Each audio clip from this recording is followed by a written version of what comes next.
बिजाथिखौ जों फोसावगोन जोंनिया बिजाथिया गासैबो रेडि नाथाय जिहेतु पार्टीनि मानसिफ्रा बयबो मुखुब जानानै दङ पार्टीनि बायदिसिना खामानियाव आरो समाबो जोंहा दंबावो नंखायनो 15 आगस्टनि उनाव जोङो जोंनि बिजाथिखौ फारि फारियै जों फोसावलांगोन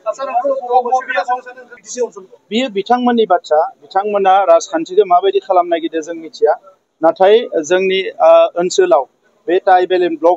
होननायनि जि आयेन बियो दिनै जानाय नङा बियो भारत उदांस्रि समनिफ्रायनो जानाय आयेन बियो chapter 10 1886 land revenue regulation act chapter 10 आरो 6 शिड्यूलाबो बै समावनो जानाय दिनै सा सानजा भारतआव गासै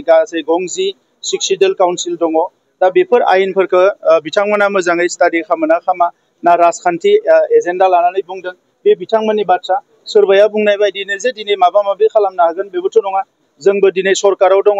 जोंबो सोमावसारनानै फैनाय आरो बेफोर जेंनाफोरखौ लानानैनो सुस्रांनो थाखाय जों सोमावसारबोदों जों जेब्लायसिम थागोन बेवहाय रावबो बेखौ सोलायनो हाया जों जेब्लायसिम खामानि मावबाय थागोन बेखौ जोङो अराय सम प्रटेक्शन होगोन आरो बेवहाय जेबो कमप्रोमाइज जानाय नङा LPM थिसननाया within next 3-4 days आव जोङो बेखौ खालामगोन सर बिश्वदेमारि मोनसे सोंथि खालामबावदों नोंथांखौ बुंनो जेब्ला बीजेपी सरकार फैयोब्ला आंनो सीएम जागोन होनना बुंदों बिश्वदेमारि आरो बेजों लोगोसे नोंथांखौ बुंदों पेसे गदब्ला दिनै रन्जन देवफोरनि थाखाय जादों होनना बुंदों अब्ला दिनै उदां अख्रां मानो फैनो हायाखै होनना बुंदों सार बेनि फिननायखौ बिथाङाबो मिथिगौ आं होलायनांगौ खोथा गैया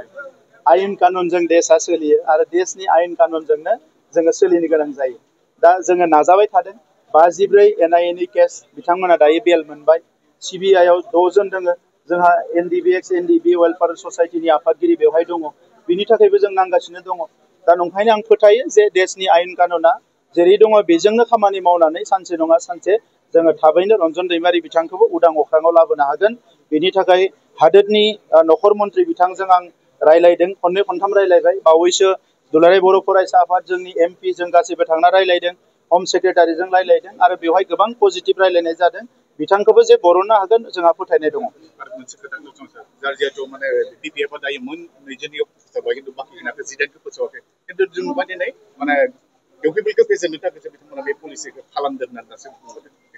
UPPL खौ फेजेननो थाखायनोथ' अपोजिशना पलिसि खालामगोन नाथाय UPPL आ जेनगोन ना जेना बेखौबो नायनांगोन जे UPPL आ दिनै 5 बोसोर सरकार सामलायनायनि उनाव रायजो राजाफोरजों थानानै माहारि आफाद धोरोम आफाद गासैबो आफाद जातीय संगठन गासैजोंबो खामानि मावनायनि उनाव UPPL खौ दिनै बयबो बजबनानै लानायनि उनाव 26 हारिया बजबनानै लानायनि उनाव सोरबाया दिनै UPPL खौ फेजेननो थाखाय बिथांमोना हागोन ना हाया बैसिम खामानि मावनो